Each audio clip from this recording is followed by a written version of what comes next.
Terima kasih pimpinan Pak Prof, Pak Adi dan para sahabat Komisi 6 yang kami hormati. Pak Dirut PLN dengan seluruh jajarannya kami hormati. Direktur Utama Pertamina dengan seluruh jajarannya yang kami hormati. Tadi teman-teman juga sudah bicara global, isu-isu geopolitik, geoekonomi, ya, tentang energi, kemungkinan akan juga terjadi oversupply begitu, karena perdagangan dari AS ke China katanya ditolak. Nah, itu juga perlu diantisipasi oleh Pertamina. Tapi sekarang ke PLN dulu, Pak Dirut. Sehat selalu ya Pak Dirut ya. Terasa. Saya ini baru pulang dari daerah pemilihan Pak Dirut, dari Pacitan, Ponorogo, Ngawi, Magetan, Trenggalek, Pawitan, Golek. Nah, saya apresiasi tim unit layanan pelanggan ya. Kalau setiap saya datang selalu kontak gitu dan ketemu gitu. Satu, kedua itu saya pikir hal yang baik begitu. Itu kan lini terdepan ya, kalau ada permasalahan-permasalahan disosialisasikan dengan rakyat. Saya pikir kalau kita tarik lebih besar lagi, bisa juga secara nasional, misalnya kalau ada isu-isu, ada hal yang seperti kejadian di Bali itu di PR-kan, kan juga antisipasinya lebih lebih efektif itu. Nah, kalau itu yang lokal lah, isu-isu daerah pemilihan saya, dan itu saya pikir efektif untuk memberikan pencerahan gitu kepada masyarakat. Nanti akan ada pemadaman misalnya ya. Jadi kalau ada penerangan itu kan mungkin rakyat atau masyarakat udah siap-siap itu. Ya, kalau dadakan bolak-balik mati, tidak ada pemberitahuan kan, itu juga membuat mereka jengkel itu, tahu-tahu bikin TikTok gitu jadi gaduh itu. Itu saya pikir perlu diperkuat gitu, apalagi kami kan mewakili Dapil 7 dan PLN juga sebagai PR juga Pak Dirut. Kita PR juga kepada PLN ini. Kedua, kami juga mendapatkan itu museum dan galeri SBA ini mendapatkan penghargaan juga itu dari PLN. Kita itu Pak Adi, penggunaan solar system. Nah, ini juga kita mulai juga itu penggunaan tenaga surya. Museum ini juga menjadi suatu new destination untuk tourism lah, edukasi, tetapi kita juga sudah memulai juga penggunaan energi yang berkelanjutan, yang ramah terhadap lingkungan. Ini saya pikir juga perlu kita sampaikan yang baik-baik kan begitu.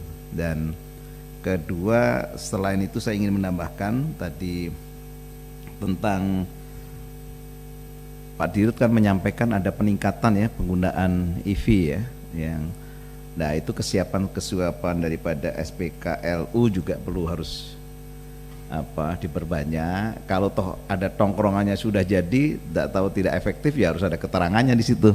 Tadi yang disampaikan Mas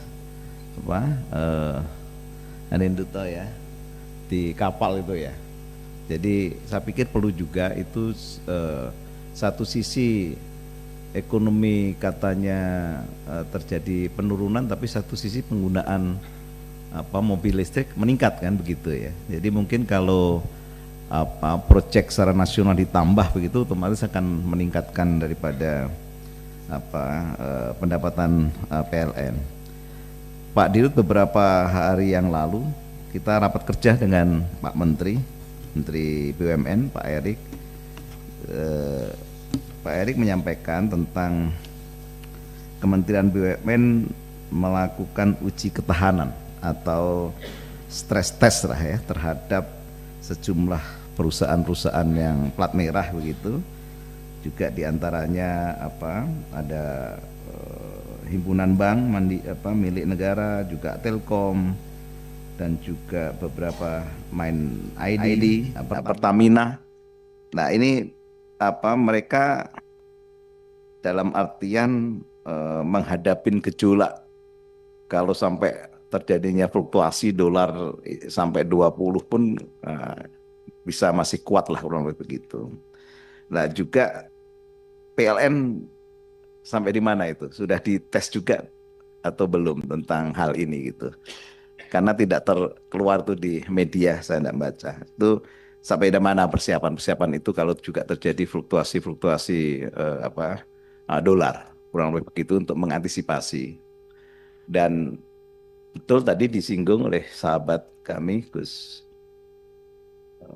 apa Amin, untuk kita perlu sosialisasi lah. Setiap ada apa begitu harus disampaikan begitu. Ada perubahan-perubahan. Seperti salah satunya kan ada paket diskon itu ya Pak Dirut ya. Nah waktu dicopot habis, kadang-kadang kan masyarakat juga mungkin masih menggunakan seperti waktu masih kayak diskon. Ya toh, tagihannya naik. Nah ini kan juga perlu sosialisasi eh, peran-peran tadi yang di lapangan, unit lapangan juga perlu itu. Pilar utama itu untuk hati-hati ya, ini beberapa hari lagi penggunaan yang diskon ini akan diselesai. Nah, penghematan perlu dijalankan lagi nih. Nah, itu juga supaya responnya, wah ini kok naik ini semua. Habis di diskon, apakah ngambil gara-gara seolah-olah di diskon tapi di tagihan berikutnya di cover itu seolah-olah diskon lah kurang lebih. Nah ini juga perlu hal-hal kecil itu Pak karena kita berhubungan juga dengan masyarakat ya yang cepat terpengaruh isu-isu begitu cepat banget itu isu-isu sentimen negatif kan cepat itu responnya. Yang baik-baik kadang-kadang jarang mau memuji. Nah, kami puji lah itu hal-hal yang di lapangan. Tapi perlu juga harus ada evaluasi hal-hal yang baik untuk masyarakat jangan sampai kontraproduktif gara-gara kurangnya informasi kepada masyarakat. Itu yang menjadi catatan. Untuk demikian untuk PLN. Nah, untuk Pertamina. Tadi saya juga ingin memperkuat begitu. Beberapa saat yang lalu kan ada kejadian-kejadian ya Pak ya. Dan eh, apakah dampak daripada holdingisasi Pertamina Holding ini gimana? Apakah sudah maksimal? Apakah sudah efektif? Atau dengan di holdingisasi itu tidak efektif?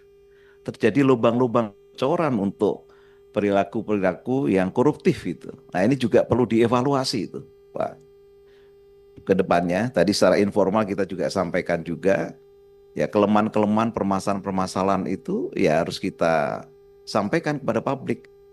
Badan usaha milik negara juga milik kita semuanya dan Komisi 6 sebagai mitra holdingnya ya mitra maaf di dalam aksi korporasinya kita juga mengetahui kelemahan apakah ada kelemahan di situnya perlu juga transparansi accountabilitas daripada kalau ada anak cucu begitu laporan keuangannya jadi apakah dengan holding ini lebih rantainya lebih panjang mana yang perlu dirampingkan begitu dan diefisienkan. Saya pikir itu masukan-masukan saya ini kan juga salah satu menghadapi tantangan ke depan itu mata rantainya lebih panjang, decisionnya lama, tidak efisien, tidak efektif, tidak cepat, akhirnya ketinggalan kereta kita. Demikian pimpinan dari saya. Terima kasih. Wassalamualaikum warahmatullahi wabarakatuh. Makasih.